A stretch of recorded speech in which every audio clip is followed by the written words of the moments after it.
Media మిత్రులందరికీ నమస్కారం.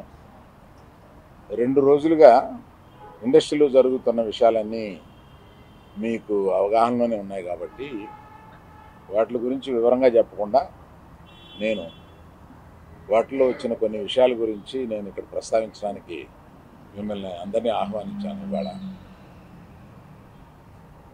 2 రోజుల నుంచి ఆ నలుగురు అని వస్తుంది.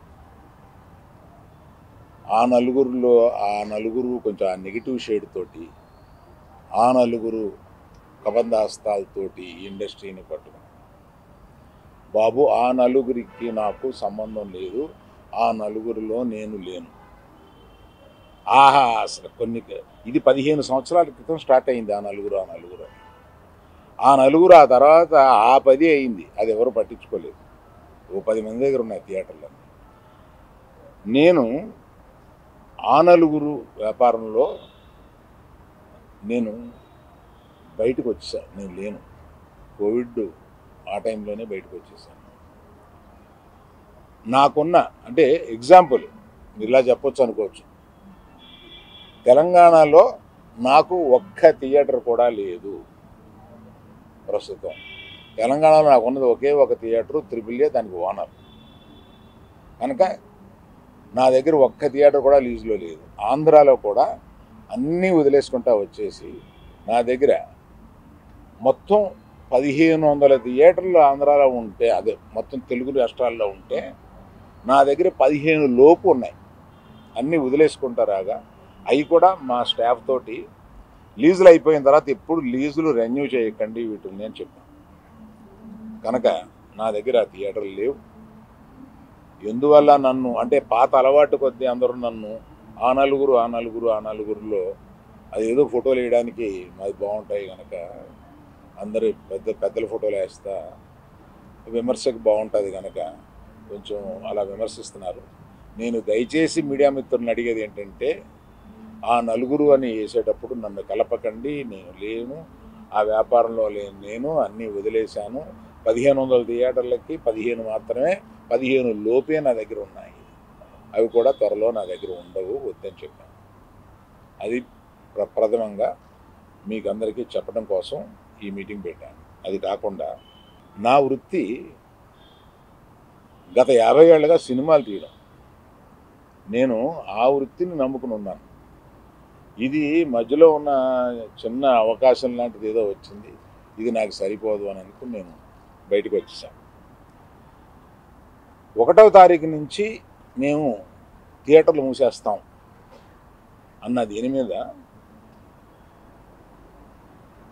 ఆంధ్రప్రదేశ్ మన సినిమాటోగ్రఫీ మినిస్టర్ గారు రియాక్ట్ అయిన విధం చాలా సమంజసమైందని నేను ఫీల్ అవుతున్నాను. ఎందువల్లంటే నాకు కూడా, మీరు ఆన్ రికార్డ్ చెప్తున్నాను, ఈ థియేటర్లకు సంబంధించిన ఏ మీటింగ్లోనూ నేను వెళ్ళలేదు. నేను కావాలని వెళ్ళలేదు, నాకు ఇష్టం లేదు. ఈ థియేటర్కి సంబంధించి 3 మీటింగులు జరిగినాయి. 3 మీటింగ్లకి నేను వెళ్ళలేదు. వెళ్ళకపోగా మా గీతా ఫిల్మ్ డిస్ట్రిబ్యూటర్స్ని కానీ అదర్ అసోసియేటెడ్ ప్రొడ్యూసర్స్ కానీ ఎవరిని వెళ్ళొద్దు అని చెప్పాను. కారణం ఏంటంటే, థియేటర్స్ నిజంగానే స్టాండ్ అలోన్ థియేటర్స్కి చాలా కష్టాలు ఉన్నాయి. ఆ కష్టాలు ఉన్నప్పుడు అవి వచ్చి డిస్కస్ చేసుకుని ఇండస్ట్రీ పెద్దలతో, ఛాంబర్ అని ఒకటి ఉంది, గిల్డ్ అని ఉంది, వీటిని అప్రోచ్ అయ్యి అందులో డిస్కస్ చేసుకుని సమస్యలు సామరస్యంగా కుదరకపోతే అప్పుడు ప్రభుత్వానికి వెళ్ళి ప్రభుత్వం చెప్పుకున్నాం. ఎక్కడో ఏదో కుదరక అన్నీ ఫెయిల్ అయినప్పుడు, అయితే అన్నీ ఫెయిల్ అయినాయి కనుక మేము మూసుకుంటున్నాము, 1వ తారీఖు నుంచి మేము మూసేస్తాము అని అంటున్నారు. మూసేయడానికి ఏకపక్షంగా మీరు తీసుకునే ఈ నిర్ణయానికి నేను వెళ్ళి అక్కడ కూర్చుని మాట్లాడను అని నాకు చిరాకు కలిగి నేను వెళ్ళా. ఇది మీరు ఏమన్నా ఆ సమస్యని డిస్కస్ చేసిన తర్వాత ఒక సామరస్యమైన ఒక కంక్లూషన్ రాకపోతే చేయాల్సింది మేము మూసేస్తున్నాము. ఏమంటే పవన్ కళ్యాణ్ సినిమా రిలీజ్గా రాబోతుండగా మేము సినిమాలు మూస్తాము అనేది దుస్సాహసం చేయకూడదు. ఆ దుస్సాహసానికి మీరు ముందడుగు వేయకూడదు. అది పెద్దలు కానివ్వండి, చిన్నలు కానివ్వండి చెప్తున్నాను. ఎందుకంటే మన ఇండస్ట్రీ నుంచి వెళ్ళి మన ఇండస్ట్రీ నుంచి ఎవరు ఏది అడిగినా హెల్ప్ చేస్తున్న మనిషి ఆయన. ఆ రోజు మేము అశ్విని దత్ గారి కోసం కొద్దిమంది కలిపి వెళ్ళాం పవన్ కళ్యాణ్ గారిని కలవడానికి. అశ్విని దత్ గారి సినిమా వస్తుంది, దానికి కాస్త రేట్స్ ఇప్పించండి అని చెప్పి అడగడానికి.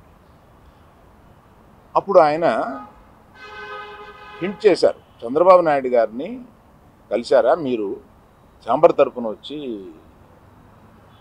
కలవండి. ఆ తర్వాత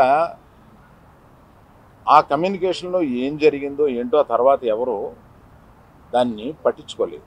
నేను ఒకళ్ళిద్దరితోటి ప్రస్తావిస్తే, చంద్రబాబు నాయుడు గారు మాకు తెలిసిన ఆయనే కదా, పవన్ కళ్యాణ్ గారు మాకు తెలిసిన ఆయనే కదా, మేము వెళ్ళి పని చేయించుకుంటున్నాం అన్నారే తప్ప ఛాంబర్ వారు కానీ ఏ సంస్థ కానీ వెళ్ళి అఫీషియల్గా మనం అందరం వెళ్ళి కలిసి కష్టం వచ్చినప్పుడు కలవడం వేరే. కష్టం వచ్చినప్పుడు ఇప్పుడు మనం అసలు ప్రభుత్వం వచ్చిన తర్వాత వెళ్ళి మనం కలవాలి కదా, కలవలేదు. పవన్ కళ్యాణ్ గారు హింట్ చేసినా కూడా అది జరగలేదు. నిన్న ఎవరో మాట్లాడుతూ మాది ప్రైవేట్ వ్యాపారం, ప్రభుత్వానికి సంబంధం ఏముంది, ప్రభుత్వానికి సంబంధం లేదు, నేను కరెక్ట్గా చెప్పలేనది, ఆ అర్థం వచ్చేటట్టు మాట్లాడారు. ఏమంటే ప్రభుత్వానికే సంబంధం లేకపోతే 2 సంవత్సరాల క్రితం పెద్ద వాళ్ళందరూ ఇక్కడి నుంచి కదిలిళ్ళి గత చీఫ్ మినిస్టర్ ఎందుకు కలిశారండి? ప్రభుత్వానికి సంబంధం లేకపోతే. ఏ వ్యాపారం అయినా సవ్యంగా చేసుకోవాలంటే ప్రభుత్వంతో సహకారం లేకుండా అది జరగదు. అటువంటిది ప్రభుత్వంతో సంబంధం ఉంది, మాది ప్రైవేట్ వ్యాపారం, ఇది సరికాదు. ప్రభుత్వంతో సంబంధం ఉంటుంది, ప్రభుత్వం కోఆపరేషన్ కావాలి. ఒకటే ఎగ్జాంపుల్, వాళ్ళ కోఆపరేషనే అక్కర్లేకపోతే మనలో పెద్ద వాళ్ళందరూ వెళ్ళి ఎందుకు కలిశారు, గత చీఫ్ మినిస్టర్ని ఎందుకు కలిశారు? మనకు కష్టం వచ్చిందనే కదా వెళ్ళి కలిశారు. కష్టం వస్తే కానీ వెళ్ళి కలవమా? ఒక ఫార్మాలిటీ లేదా? అందువల్ల మినిస్ట్రీ నుంచి వచ్చింది నేను చదివాను, అది చాలా సమర్థనీయంగా ఉంది, ప్రశ్నలు కరెక్ట్గా ఉన్నాయి. నిజంగానే సమస్యలు ఉన్నాయండి. స్టాండ్ అలోన్ థియేటర్స్కి సమస్యలు 100% ఉన్నాయి. ఇవాళ వాళ్ళ మనుగడ కూడా కొంత కష్టం అవుతుంది. ఆ మనుగడ కష్టమైనప్పుడు వాళ్ళందరూ ఏకమై వచ్చి ఏం చేయాలా అని ఒక నిర్దిష్టమైన దీంతో కాకుండా ఇట్లాగా మేము మూసుకుంటున్నాము థియేటర్లో, ఇప్పుడు మీరు మాతో సంభాషణకు రండి, అది నాకు నచ్చక నేను వెళ్ళలేదు, అందరికీ వెళ్ళొద్దు అని చెప్పాను. మీరు దయచేసి, నేను మీకు కొన్ని ప్రశ్నలు ఉంటాయి, మీరు ప్రశ్నలు అడగవచ్చు. కేవలం మనం ఈ సమస్య వాళ్ళ మాట్లాడుకున్న దానికి పరిమితం చేయకపోతే జనరల్గా ఏమవుతుందంటే మీరు ఏదో అడుగుతారు, నేను ఏదో చెప్తాను, అది హెడ్డింగ్లోకి వెళ్ళిపోతుంది. అలా కాకుండా ఇవాళ హెడ్డింగ్ 1500 థియేటర్లు ఉంటే నా దగ్గర 15 మాత్రమే ఉన్నాయి, ఆ నలుగురిలో నేను లేను.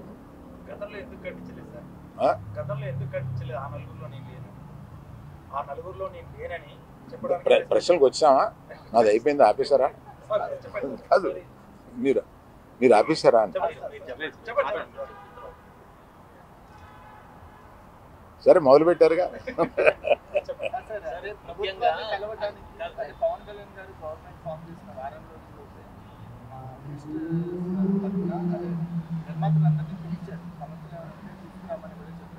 అయినప్పటికీ ఇంత టైం పట్టింది, మళ్ళీ మనం వెళ్ళి వాళ్ళని కలవడానికి కూడా ఇంత టైం పట్టింది, సంఘటనగా వెళ్ళి కలవడానికి టైం పట్టింది, యూజువల్గా వెళ్తున్నారు.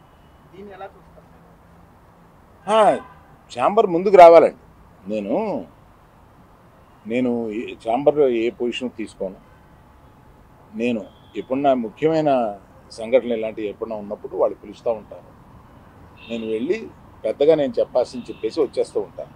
నేను రెగ్యులర్గా జరిగే ఛాంబర్ మీటింగ్స్కి అది వెళ్ళాను. నిన్న అంటే కావాలని నిన్న పిలిచారండి. నాకు మేము మూసేస్తాం, మీరు రండి మాట్లాడతాం, అది నచ్చలేదు కనుక నేను వెళ్ళలేదు.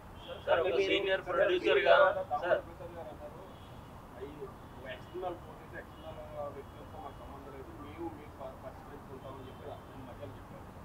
సో దాని మీద మీ ఆ వ్యాఖ్యలు అంటే మాలో మేము పరిష్కరించుకుంటాం అన్నది ఏంటంటే, నిర్మాత, డిస్ట్రిబ్యూటరు, ఎగ్జిబిటర్ మధ్యలో సమస్యలు ఉంటే మేము పరిష్కరించుకుంటాము అని అనుకుంటారు అని అనుకుంటున్నాను.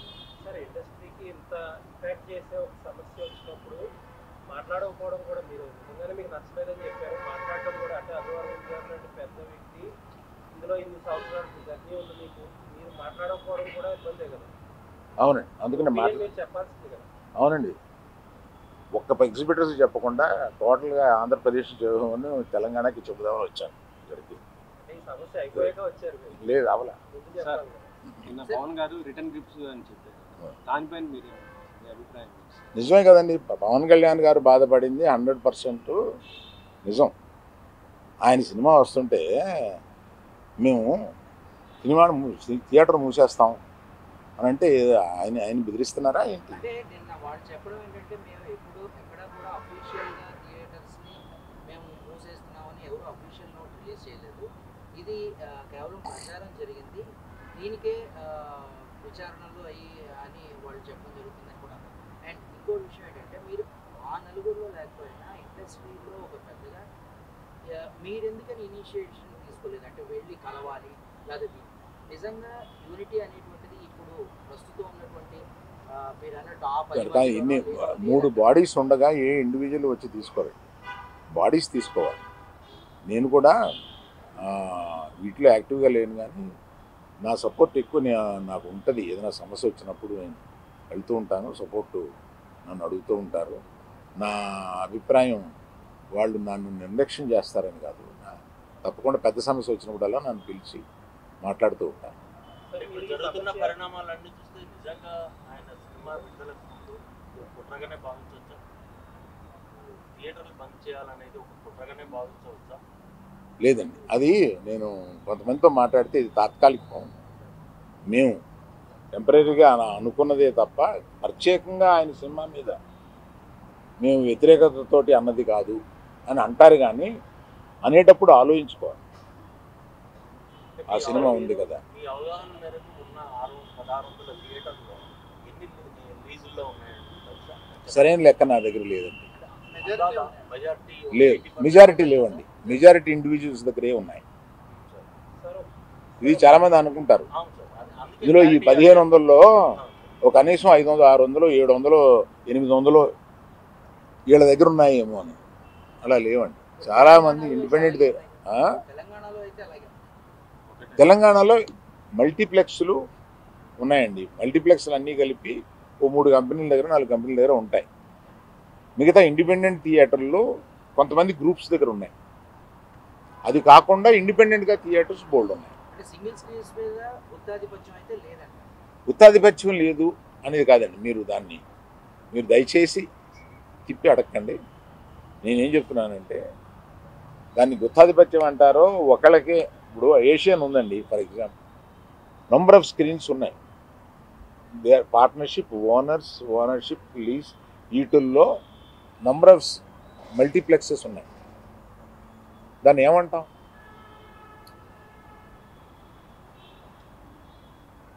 మీరేదో అడుగుతున్నారు. పర్సంటేజ్ విధానం కనుక తెస్తే స్టాండ్ అలోన్ థియేటర్స్ కంటే కూడా లీజ్ ఓనర్లకు ఎక్కువ బెనిఫిట్ అవుతుంది అని ఒక టాక్ అయితే ఉంది. మీరు దానితో ఏకీభవిస్తారు? నేను ఏకీభవించలేదు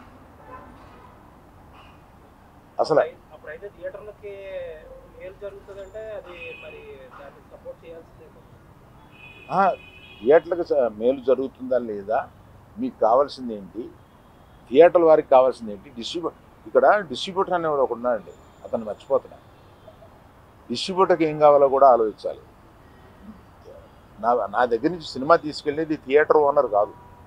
నా దగ్గర నుంచి సినిమా తీసుకుని వెళ్ళేది ఒక డిస్ట్రిబ్యూటర్. ఆ డిస్ట్రిబ్యూటర్కి కూడా ఏం కావాలో ఆలోచించాలి. సో నిర్మాతకి ఏం కావాలి, డిస్ట్రిబ్యూటర్కి ఏం కావాలి, ఎగ్జిబిటర్కి ఏం కావాలి. కాకపోతే ఒక వాదన, డిస్ట్రిబ్యూటర్కి నష్టం జరిగితే ఆటోమేటిక్గా తక్కువ రేట్లు పెట్టడం, కొనడం మానేస్తూ చేస్తారు. నిర్మాతలు ఎఫెక్ట్ అవుతారు. నిర్మాతలు ఎఫెక్ట్ అయితే ఆటోమేటిక్గా రెమ్యూనరేషన్ కూడా తగ్గుతాయని కొంతమంది అంటున్నారు కదా. అది ఫార్ ఫెచ్డ్ థాట్. సార్ ఇప్పుడు మీరు ఆంధ్రప్రదేశ్లో మీరు లేదా పాప్కార్న్ ఈ కూల్ డ్రింక్స్ ఇవే రేట్ ఎక్కువ ఉన్నాయి, టికెట్ రేట్ కంటే అవే ఎక్కువ ఉంటున్నాయి కదా సార్. దాని మీద నాకు అవగాహన లేదు.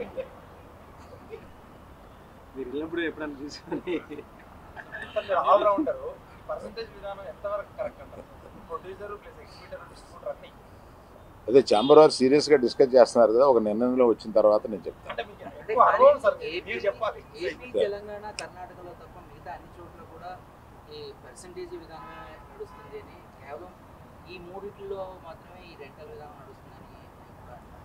ఏమండి, తెలుగులో మాత్రమే ఎందుకు గొప్ప సినిమాలు వస్తున్నాయి? దీనికి ఒక కారణం చెప్పగలం. అలాగే ఆ పరిస్థితులను బట్టే వస్తుంది తప్ప అన్నిటికీ ఓ రీజన్ ఉంటుంది. సరే డిమాండ్ ఫస్ట్ ఈస్ట్ గోదావరిలో స్టార్ట్ అయింది. మీరు ఫాలో అయ్యి ఉంటే ఫస్ట్ ఈస్ట్ గోదావరిలో స్టార్ట్ అయింది. వాళ్ళు పిలుపునిచ్చే టైంకి అసలు జూన్ 12న పవన్ కళ్యాణ్ గారు సినిమా వస్తుందని ఎవరికి తెలియదు. అప్పటికి అనౌన్స్ కూడా చేయలేదు. వాళ్ళు ఏదో పోస్ట్పోన్ అయింది, ఏదో జరిగింది. సో అసలు ఇలాంటి ఉద్దేశమే లేదు హరిహర వీరమల్లుని ఇబ్బంది పెట్టే ఉద్దేశం. కాకపోతే ఈ పర్సంటేజ్ విధానం, ఈ థియేటర్ స్ట్రైక్ని వ్యతిరేకించే వాళ్ళు తీసుకొచ్చి పవన్ కళ్యాణ్ గారు సినిమాని ఇందులోకి లాగారు. సో దట్ ఏంటంటే పవన్ కళ్యాణ్ గారు అంటే భయపడి అదర్ పార్టీ తప్పుతుందని చెప్పి అంటారు. ఏమండి, ఒకవేళ స్ట్రైక్ చేయాలనుకుంటే తర్వాత ఇంకొకసారి అయినా చేస్తారు. పవన్ కళ్యాణ్ గారి సినిమా గురించి వెనక్కి వెళ్ళిపోయిన వాళ్ళు ఇది మూసేయాలనుకున్నప్పుడు ఇంకోసారి కూడా వెళ్ళి మూయొచ్చుగా, మూస్తారు. కానీ ఈ సమస్యను డిస్కస్ చేయకుండా ఏకపక్షంగా అలా అనడం అనేదానికి నేను వ్యతిరేకం. అందుకని నేను ఆ మీటింగ్కి వెళ్ళాలి. సార్ మీరు ఇప్పుడు థియేటర్స్ మీద మీకుండే సెప్సీ మీకు ముందు మీరు ఇప్పుడే చెప్పారు. బట్ జెన్యున్ కాజ్లో సఫర్ అయ్యే వాళ్ళు కూడా ఉన్నారు. ఇప్పుడు మొత్తం అదంతా సైడ్ ట్రాక్ అయిపోయి ఇప్పుడు మొత్తం పవన్ కళ్యాణ్ గారి చుట్టూరు, హరిహర వీరమల్లు చుట్టూరు తిరుగుతుంది. ఆ ఇష్యూ లేకపోతే మీరు బయటకు వచ్చేవారు కాదు. దీన్ని ఎలా చూడొచ్చు అంటారు? మీరు చెప్పిన దాంట్లో ప్రశ్న ఏమి లేదు, ఎలా చూడొచ్చు అంటే ఇప్పుడు ఇష్యూ అంతా అసలు రియల్ ఇష్యూ అంతా సైడ్ ట్రాక్ అయిపోయింది. ఎవరో దాని గురించి మాట్లాడలేదు. ఇప్పుడు మొత్తం మాట్లాడేదంతా హరిహర. అది మీ అభిప్రాయం అయితే ఇక్కడికి వచ్చి చెప్పండి. Sir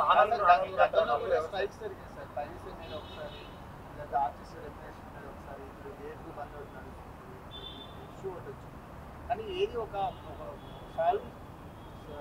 Solution. సొల్యూషన్ పద్ధతిలో ఏం జరిగిందంటే సొల్యూషన్ వైపుగా ఈ బంధులు ఎంతవరకు ఉపయోగపడింది? ఏమంటే ఏది సొల్యూషన్ జరగకపోతే ఏ ట్రేడ్ బాడీస్ ఇంతకాలం నిలవవు. ఇంతకాలం నిలవడానికి ట్రేడ్ బాడీస్ మన ఛాంబర్ పెట్టి 40-45 సంవత్సరాలు అవుతుందండి. ఇంకా పైన ఉందండి, నాకు కరెక్ట్గా తెలియదు. ఈ ట్రేడ్ బాడీలో కూర్చుని చాలా సమస్యలు పరిష్కరిస్తూ ఉంటాయి. గిల్డ్ కూడా ఒకటి మొదలైంది. అవును గిల్డ్ కూడా ఒకటి మొదలైంది. అది కూడా ప్రొడ్యూసర్స్ మేలు జరిగేదాన్ని. అవును. ఇప్పుడు ప్రస్తుతం గిల్డ్ వల్ల ప్రొడ్యూసర్స్కి ఎక్కువ మేలు జరుగుతుంది అని నేను అనుకుంటున్నాను.